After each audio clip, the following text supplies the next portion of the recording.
Assalamualaikum warahmatullahi wabarakatuh. Salam Om Swastiastu, Namo Buddhaya, Salam Kebajikan. Perkenalkan, saya Serliana Riyati dari kelas A dengan NIM 1432-4020. Di sini saya akan menjelaskan soal-soal ETS yang telah diberikan. Baik, untuk soal nomor 1, seorang ilmuwan melakukan eksperimen hamburan sinar alfa dan mengamati bahwa sebagian kecil partikel dipantulkan kembali. Jelaskan bagaimana hasil eksperimen ini membantah model atom Thomson dan mendukung model atom Rutherford. Di sini jawabannya saya jabarkan seperti ini agar lebih dipahami dan lebih jelas. Oke, ini hasil eksperimen hamburan sinar alfa, di mana di sini menunjukkan bahwa sebagian kecil partikel dipantulkan kembali. Nah, bagaimana hamburan sinar alfa ini membantah model atom Thomson? Seperti yang kita ketahui, bahwa model atom Thomson berbentuk seperti roti kismis yang bermuatan positif yang tersebar merata dan elektron kecil yang tertanam di dalamnya. Dan model atom Thomson ini tidak memiliki inti padat, sehingga seharusnya sinar alfa tidak bisa mengalami pembelokan tajam. Dan yang artinya tidak akan ada pantulan balik, karena tidak ada pusat kuat yang cukup untuk mengubah arah partikel alfa. Dan pusat yang padat dan bermuatan positif ini seharusnya ada, tetapi di model atom Thomson kan tidak ada. Berarti hamburan sinar alfa ini membantah total model roti kismis milik Thomson, dan model ini juga tidak mampu menjelaskan mengapa sebagian partikel alfa bisa dipantulkan atau dibelokkan dalam eksperimen. Nah, sedangkan hamburan sinar alfa ini mendukung model atom Rutherford. Nah, seperti yang kita ketahui juga bahwa model atom Rutherford itu memiliki inti atom yang dimana inti atomnya kecil, padat, dan bermuatan positif, dan mengelilingi inti dalam ruangan kosong, sehingga ketika partikel alfa yang bermuatan positif mendekati inti, mereka mengalami gaya tolak elektrostatik yang kuat sehingga bisa dibengkok atau dipantulkan jika bertumbukan hampir langsung dengan inti. Hingga hasil eksperimen ini sebagian besar sinar alfa melintas lurus karena ruangnya kosong, tetapi sebagian kecil dibelokkan atau dipantulkan kembali melalui inti. Baik, untuk soal nomor 2, jelaskan bagaimana prinsip Hahn, larangan Pauli, dan aturan Aufbau berperan dalam menentukan konfigurasi elektron unsur transisi. Berikan dengan contoh unsur V atau besi dan ion V²+. Oke, dalam penentuan konfigurasi elektron suatu unsur, termasuk unsur transisi seperti V dan V²+, itu melibatkan 3 prinsip dalam dasar kimia kuantum. Nah, ketiga prinsipnya itu 1, larangan Pauli, di mana larangan Pauli ini berprinsip tidak ada 2 elektron dalam satu atom yang dapat memiliki keempat bilangan kuantum yang sama. Yang maksudnya itu dalam satu orbital itu hanya memiliki maksimal 2 elektron naik turun, dan keduanya harus memiliki spin yang berbeda atau berlawanan. Yang kedua, prinsip Aufbau atau aturan pengisian orbital. Nah, untuk prinsip ini menjelaskan bahwa elektron akan menempati orbital dengan tingkat energi terendah terlebih dahulu sebelum mengisi orbital yang lebih tinggi. Nah, untuk urutan energi orbital yang umumnya itu seperti ini. 1s, terus 2s, 2p, 3s, 3p, 4s, 3d, dan seterusnya. Artinya setelah 3p penuh, elektron berikutnya akan ke 4s, kemudian ke 3d gitu. Nah, yang terakhir aturan Han. Aturan ini menyatakan bahwa pada pengisian orbital yang memiliki energi sama atau dia generat, elektron akan mengisi orbital satu persatu dengan spin yang searah terlebih dahulu sebelum berpasangan. Yang artinya kita mengisi satu orbital dalam satu sublevel dengan arah spin yang sama sebelum berpasangan. Contohnya dalam kasus V atau besi yang memiliki 6 elektron di 3D. Nah, kelima orbital D itu diisi masing-masing dengan elektron terlebih dahulu. Kemudian elektron keenamnya mulai berpasangan di salah satu orbital. Baik, untuk contohnya, contoh unsur V yaitu ada 26 elektron. Nah, langkah pertama yang harus kita lakukan yaitu menentukan jumlah elektron. Atom V netral itu memiliki 26 elektron. Oke, baik. Langkah kedua, mengisi orbital berdasarkan prinsip Aufbau, berdasarkan prinsip Pauli dan aturan Han. Di sini, pertama kita mengisi 1s pangkat 2, itu memiliki 2 elektron. 2s pangkat 2 memiliki 2 elektron, 2p pangkat 6 memiliki 6 elektron, 3s pangkat 2 memiliki 2 elektron, 3p pangkat 6 memiliki 6 elektron, 4s pangkat 2 memiliki 2 elektron, dan 3d pangkat 6 memiliki 6 elektron. Nah, totalnya itu 26 elektron. Untuk catatannya itu 4s itu harus diisi sebelum 3d karena memiliki energi lebih rendah saat orbital kosong. Oke, untuk contoh yang kedua, ion V pangkat 2 plus atau besi 2. Nah, langkah pertama itu hilangkan 2 elektron.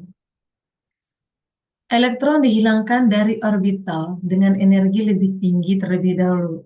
Nah, energi lebih tinggi itu kan 4s. Nah, meskipun 4s ini diisi sebelum 3d. Selanjutnya, konfigurasikan V pangkat 2 plus ini. Dari 4s pangkat 2 dan 3d pangkat 6. Hilangkan 2 elektron dari 4s ini. Hilangkan 2 elektronnya sehingga menjadi 3D pangkat 6. Baik, untuk soal nomor 3, sejumlah logam besi atau unsur Fe direaksikan dengan gas klorin atau unsur Cl2 menghasilkan besi 3 klorida atau FeCl3. Nah, jika tersedia 10 ditambah 20 gram besi dan dilewatkan 10,0 liter gas klorin pada STP, hitunglah yang pertama mol masing-masing reaktan, B tentukan reaktan pembatas, C hitung massa besi klorin 3 yang terbentuk, D hitung massa sisa reaktan berlebih. Itu jika ada. Baik, untuk jawabannya, reaksi yang diberikan tadi kan ketika Fe atau unsur besi direaksikan dengan gas klorin atau unsur Cl2.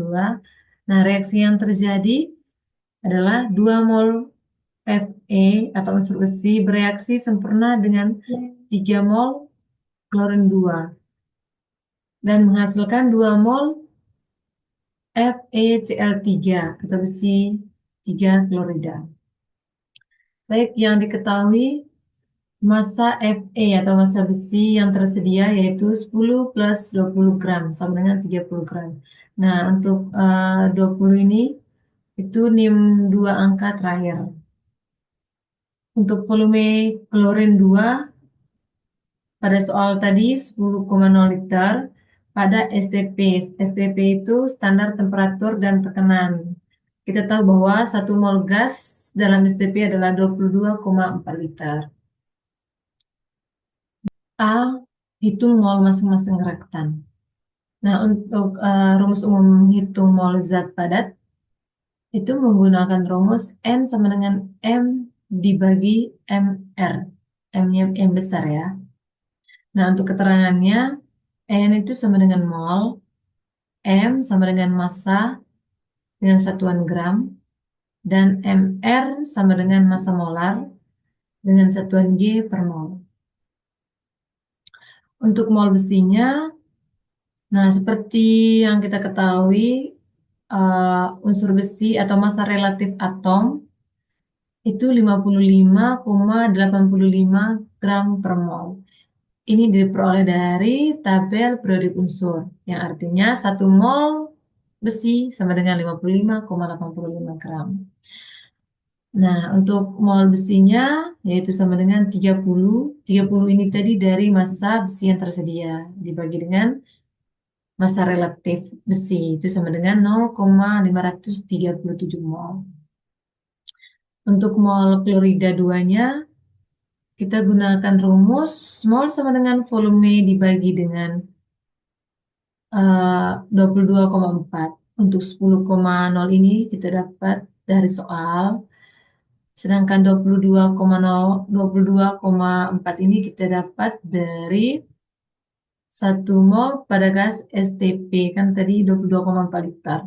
Sehingga eh, mol kloridanya 10,0 dibagi dengan 22,4 sama dengan 0,446 mol.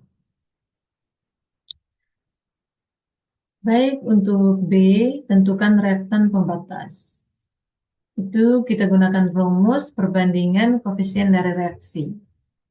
Seperti yang kita ketahui tadi, hasil reaksinya tadi kan 2 mol besi bereaksi sempurna dengan 3 mol klorida 2 dan menghasilkan 2 mol besi 3 klorida. Sehingga untuk rumus mol besinya kita bagi dengan 2 menghasilkan 0,537 dibagi dengan 2 sama dengan 0,2685. Nah, untuk kloridanya kita bagi dengan 3 sama dengan 0,446 dibagi 3 sama dengan 0,1487. Nah, di sini kita bisa mengetahui bahwa eh, reaktan pembatasnya terletak di mol klorida. Ini 0,1487. Selanjutnya C, hitung massa besi 3 klorida yang terbentuk. Nah, rumus untuk mencari massa yaitu M sama dengan N dikali MR. Dari reaksi tadi, kita menggunakan rumus 2/3 dikali dengan mol klorida 2. Sehingga 2/3 itu dikalikan dengan 0,446. Hasilnya 0,297 mol. Nah, untuk massa relatif besi 3 klorida 55,85 ditambah dengan 3 dikali 35,45. Nah, untuk 3 ini itu unsur atom klorin dan massa relatif untuk untuk atom ini yaitu 35,45 itu dari tabel periodik. Sehingga hasilnya 162,2 gram per mol. Untuk massa besi 3 klorida itu tinggal kita kalikan 0,297 ini dikali dengan massa relatif besi 3 klorida. Dikali dengan 162,2 itu sama dengan 48,2 gram. Dan terakhir, hitung massa sisa reaktan berlebih. Kita gunakan mol klorida 2 karena dia pembatas. Oke, dari reaksi, untuk mol besi reaksinya kan tadi 2/3 dikali dengan 0,446, itu menghasilkan 0,297 mol.